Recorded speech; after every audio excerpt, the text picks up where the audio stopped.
Good afternoon, everybody, and thank you very much for joining us in this beautiful afternoon. My name is Patricia Houston, and I just want to remind everybody that this Lunch and Learn is brought to you by family partners of Morris and Sussex counties. And today I have the honor of having our special guest, Rachel Ishak. Rachel, welcome.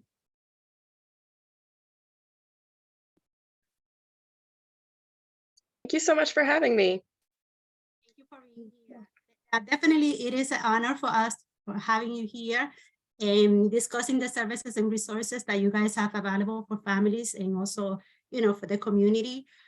Rachel, before we start, discussing the services and resources that you guys have there, would you please tell us a little bit about yourself so like that we know who you are? Sure. Yes, thank you. So thanks so much for everyone being here today and, just tuning in and hearing a little bit about our organization. So appreciate the opportunity. My name is Rachel and I am a social worker by trade. I used to work as a case manager for adults with developmental disabilities, just connecting them to different resources. And then I moved into this position that I'm in now, which is doing community outreach and education for the Brain Injury Alliance. And basically what that means is I'm responsible for connecting with the community, with different agencies, with different families and professionals, raising awareness of what we do, raising awareness of brain injuries and concussions, and then just trying to give, as much information to the community as possible so that they understand it and so that they can also work to prevent it. Wonderful, thank you. And Rachel, now we definitely want to know what exactly is the Brain Injury Alliance of New Jersey? Yes, so we are a nonprofit and we were started back in 1981 by a group of parents who had children with brain injuries, and they found that they just really couldn't get connected to the resources that they needed for their children. So they banded together and created this organization. And really our mission is to support people who have been impacted by brain injury, but we also do a lot around prevention, education, and advocacy as well. So we have different parts of our agency. The first is what we call our direct services. And this is what we do to directly support people with brain injuries. And what I mean by brain injuries as well is that it could be anybody who's been affected by any type of injury to the brain after they've been born, which I'll talk a little bit more about later.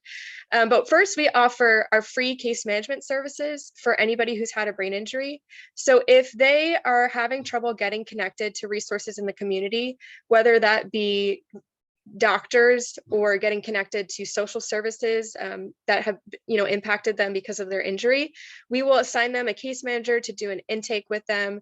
They will determine what kinds of needs they have, and then they'll work with them to see what kinds of community resources are out there that they can connect them with to support their needs. One of the resources that we often connect people to, if it's appropriate for their situation, is the TBI fund. And this isn't administered through us, it's through the state, but it's a fund for people who've had traumatic brain injuries and who don't have the financial supports to pay for things related to their injury, like services, therapies, assistive technology. So what we'll do is kind of help people apply to those things if that's appropriate. And also our case managers will go to meetings with people. If it's a child, they'll go to an IEP meeting so they can advocate, kind of provide education. They'll go to, help you fill out different paperwork, go to different appointments that you need help with. So that's what our care managers do. We also have a helpline that if you just had any questions about brain injury services or brain injury in general, you could call our helpline and then they'll connect you with a care manager. You could ask whatever question that you have.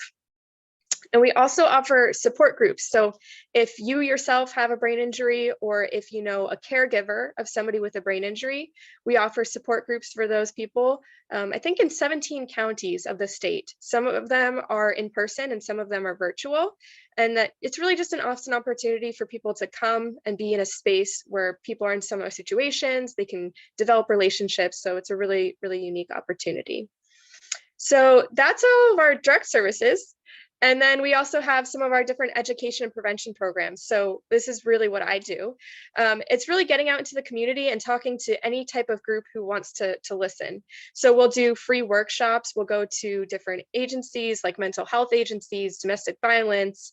We'll get into senior centers. We'll go to family organizations, schools, and talk about a range of topics related to concussion, prevention, the connection between domestic violence and brain injury, substance use and brain injury. So, we'll talk to really any group. We'll tailor it to any type of timeline that you have. We'll talk to children about wearing helmets and things like that. So a lot of opportunities to just seek education. We have webinars throughout the year that we offer on our website. We just had one this past month on assistive technology. And next month, we're talking about trauma-informed care with people with brain injuries. So we just have a lot of opportunities to learn about some things related to the field. And then we have trainings that we offer throughout the year for professionals, our regional training, our seminar.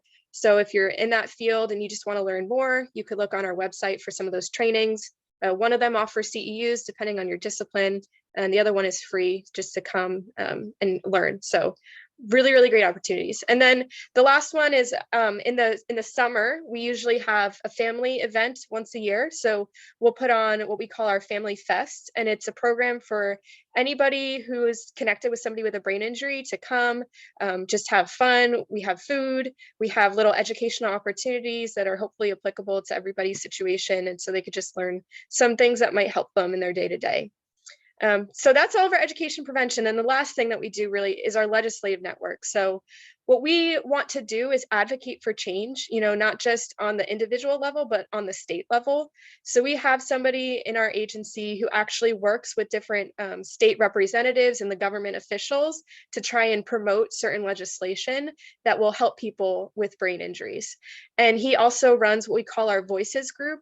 And it's just a group of stakeholders, of people who either have brain injuries, know somebody with a brain injury, or just passionate about the work, come together and just voice what they're noticing are gaps in, the legislation, areas that really need change to better serve people with brain injuries. So if you're passionate about this is a really awesome opportunity for you to have your voice heard and to participate in something kind of bigger than yourself, and maybe, something that could really promote a lot of change for the state as a whole. So that's us in a nutshell. Yeah.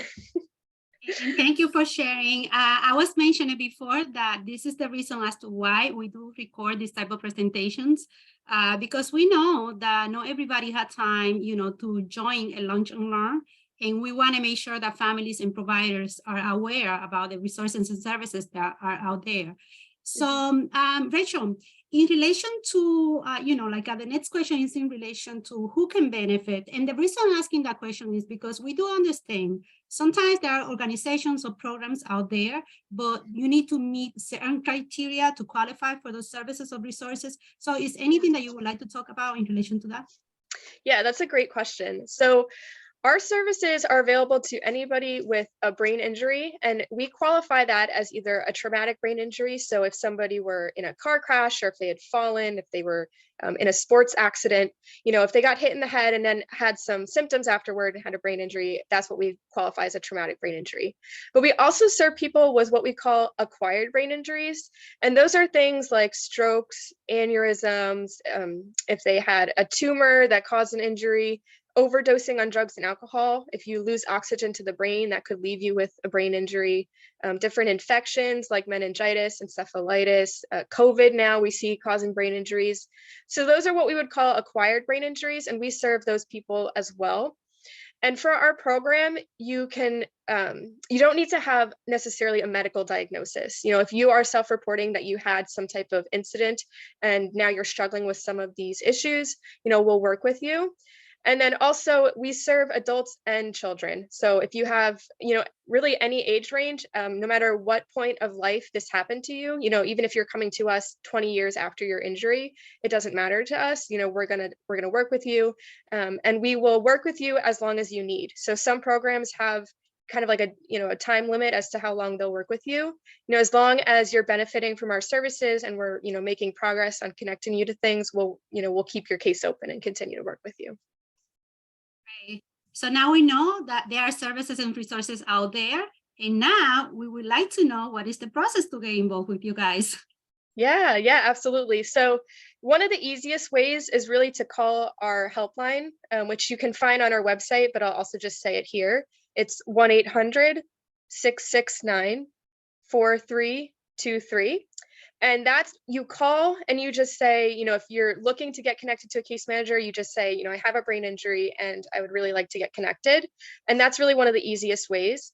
But for any providers out there, we also have a referral process. So if you have any clients that come your way who you think could benefit from, if you reach out to me, which I'll provide my contact information, which is rishak@bianj.org, or even if you just reach out to our helpline, they'll send you a referral form and you could fill that out and refer somebody as well. But when you do that, we just require that you inform the person that you're referring them, just to make sure that they're aware of that as well. Thank you. And for families that might be there watching this video, they probably be asking if there is any cost involved. And I usually ask that questions because I know like sometimes, that could be a concern. Would you please, explain if there is any cost involved and, anything that we need to know in relation to that?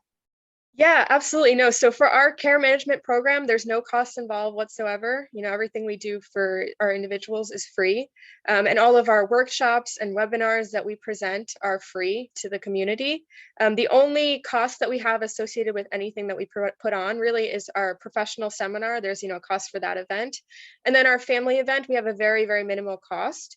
But that's really, just minimal. And we try to make that as accessible as we can to the community, but that is, other than that, we don't really have costs associated with what we do. Wonderful, and thank you very much for the work that you guys doing.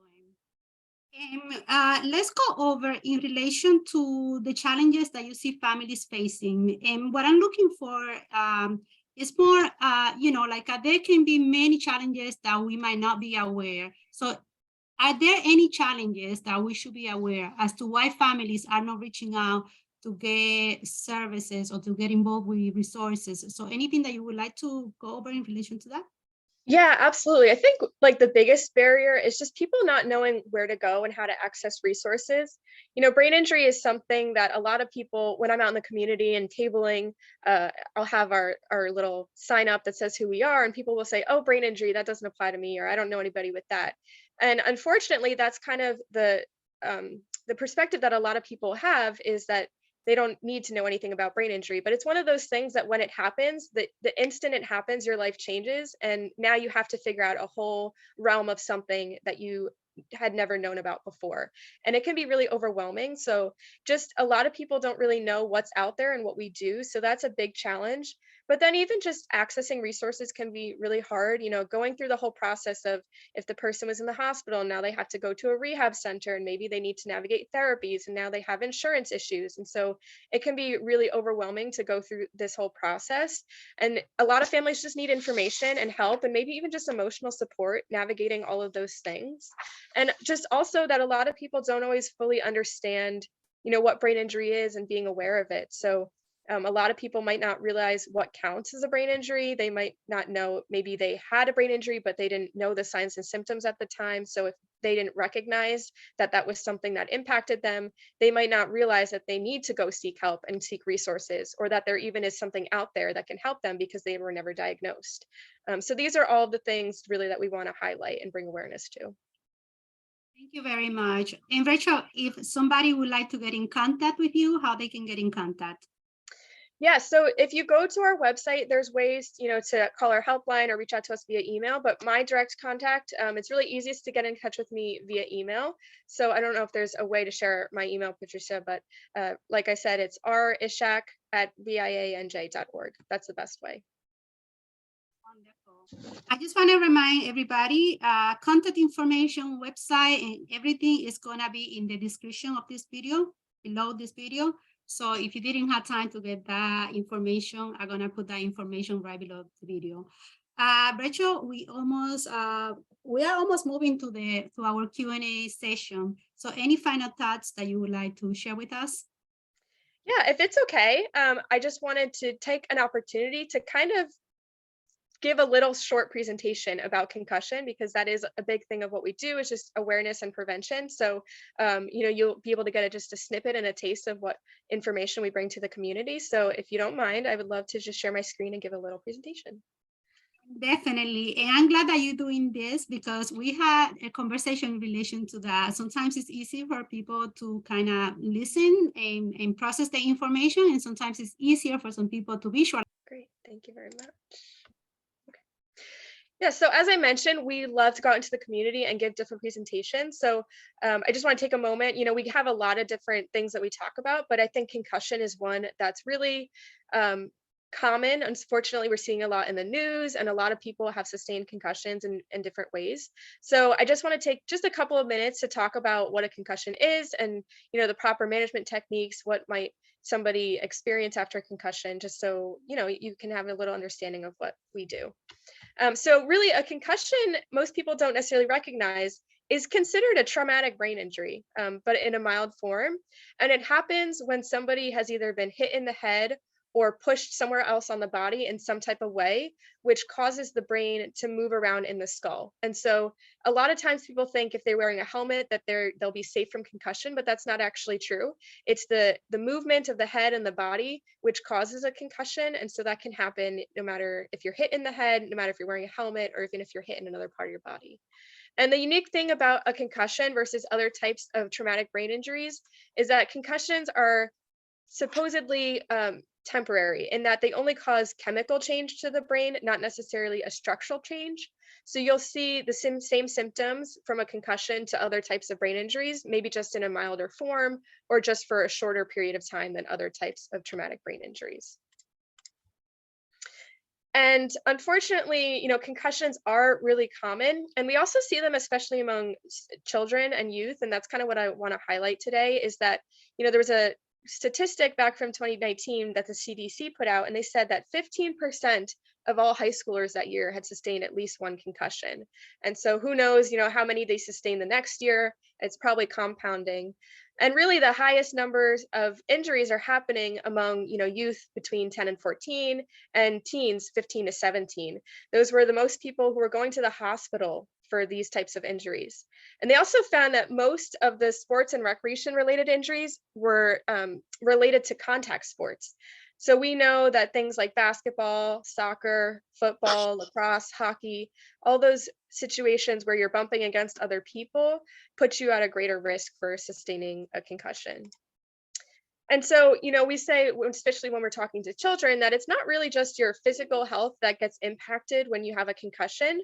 And that goes for adults too. It's not just physical health, but really every area of your life can be impacted by concussion. It could affect your academics or your job. It can affect the way that you interact with other people, your relationships, your families. And it can also impact the way that you behave and the way that you feel. If we think about it, our brains actually control our behaviors and our emotions. So if our brains are being chemically changed for a period of time, we could understand how our feelings and the way that we act could be changed for a period of time as well.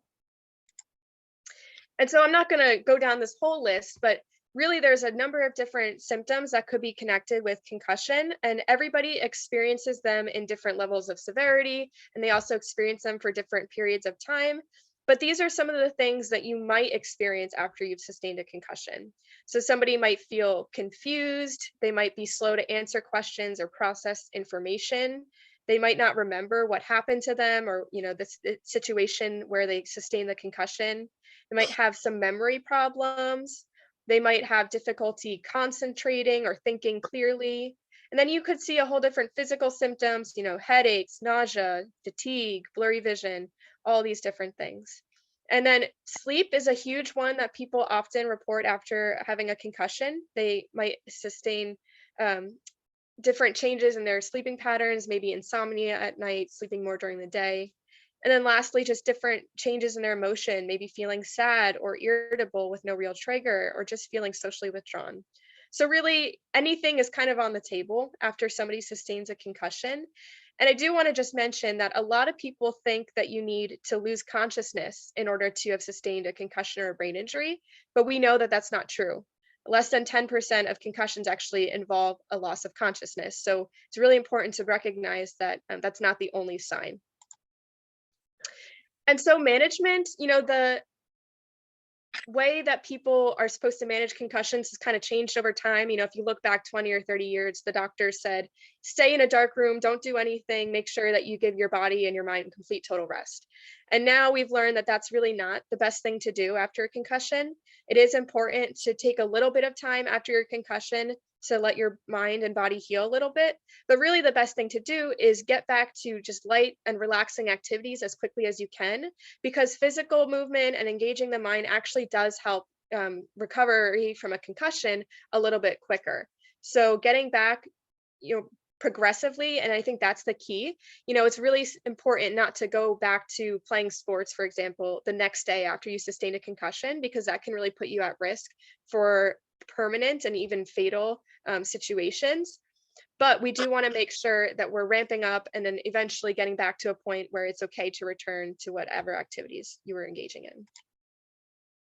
And so lastly, just some ideas of how you can prevent concussion, because that's what we really want to do, is just number one, if it is sports related, checking the equipment, making sure that you're not using things that are torn or damaged in any way. If you're playing on a soccer field, making sure that there aren't big holes in the field that could pose a problem for somebody tripping in the middle of the game. Making sure that they're using proper rules, people not using, for example, a hockey stick to hit somebody else, or using different equipment in an inappropriate way, or fouling in ways that they shouldn't.